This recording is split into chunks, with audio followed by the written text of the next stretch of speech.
Hey guys, my name is Ty and I hope you're all doing well today. Recently, we've seen a lot of changes to the core game of Dying Light the Beast. They've made a lot of small improvements a lot of people just don't know about. Like, they added some shops next to the train station. That area used to be a wall of bricks and that's it. Small things here and there like that to expand the visual look of the town. And I say visual because, well, you can't really go in them. It just helps make things stand out a bit more, you know? And anyways, that's not the point. We're going to be talking about something that I asked you very recently, which was what Techland should prioritize with Dying Light the Beast in 2026. And well, since 2026 is here, let's talk about it. Techland has announced before they want to support this game long term, however we don't really know what that means. But there are a ton of different possibilities I wanted to just ramble about today. You guys suggested a lot, but the most recurring one I saw was a map expansion. As it is, there truthfully isn't a ton of places to do parkour. Castor Woods doesn't have a ton of verticality, it's fairly flat for the most part, so I do hope a map expansion fixes that issue for a lot of people, because it very well could. I would actually be cool with seeing an actual expansion to the map, instead of just another map to load into separately. Like we've seen with Dogtown and Cyberpunk, you would buy the DLC and then it would just appear in the normal Night City map.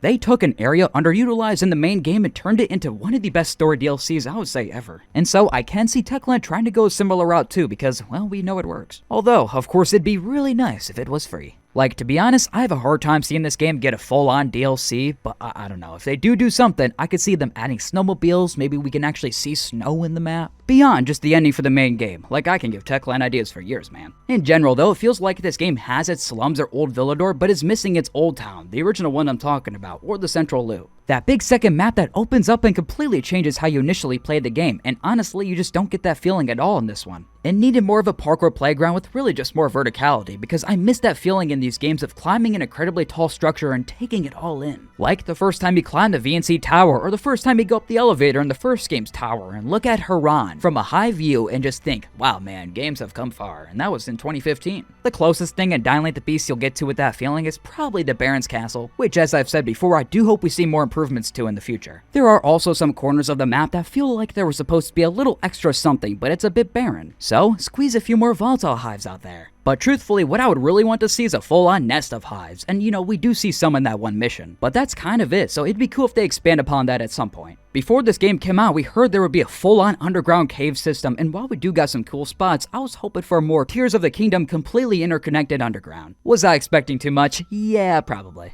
It is another idea for a future DLC, although I don't think an underground DLC would excite that many people. But just for the fun of it, maybe the exiles found a secret tunnel in the Baron's Castle to an underground city they were building before it was taken over by infected. Like, I actually looked into this, and in terms of architecture, you'd be surprised how cool you could actually make this. Maybe instead there's an underground mall under Old Town. There's actually something like that in Japan. One of my favorite parts of the second game's tower right is that mall section, so it would be cool to see an expanded version of that. So basically combine Dying Light and Dead Rising, and that's a 10 out of 10 in my book. I could also see them expanding under the Baron's Castle with more laboratories, lots of ideas there. Now moving on, some have suggested a beat a zombie mode, that'd be great to see, of course. A lot of you suggested we get more side quests, which I'd also be cool with, as a lot of the ones we got I actually liked more than the main story. Now over the past few months, we have gotten a couple new guns in the game, but I mean, they're just reskins to be real about it. So if Techland did want to commit to creating full-on new guns, it would be cool to see an LMG, a sawed-off shotgun, or even silence guns like a silenced pistol. Alright, like don't get me wrong, it would feel cheap to do this per se, but there are a couple things in Dying Light 2 that I just would hope they would just port over to this game, and vice versa. The silenced pistol definitely being one of them. Before we continue, we have to thank today's sponsor, Aniba. Aniba is a digital marketplace that hosts tons of really good deals for every type of game you could think of. They also occasionally run giveaways and have a plethora of games you may have forgotten about, but are actually gems that can completely kill your boredom. A lot of the time I jump on there, I get recommended a deal that feels too good to be true, so give it a shot. And check out my links down below to find yourself a forgotten gem, because I'm sure you'll find something worth your time. Plus, it helps support the channel and helps me do this long term, so thank you to Aniba for sponsoring this video, and let's continue. Now, I've mentioned this numerous times before, but Techland has said there are no plans to expand upon Beast Mode for the next Dying Light game, so they don't plan on bringing it back. With that in mind, because I do think the system lacks in a few areas, especially when it comes to finishers, it would be nice to get one final update dedicated to expanding Beast Mode, because if this is it, I'd want them to put a little bit more into it. The thing is, I personally don't really know what I would want them to add. I would want to go faster in every way, that's one thing. But beyond that, if they were to add more beast skills, what would you like to see? Maybe let us pick up and throw zombies. If we can rip a demolisher's head straight off, we should be able to do that too.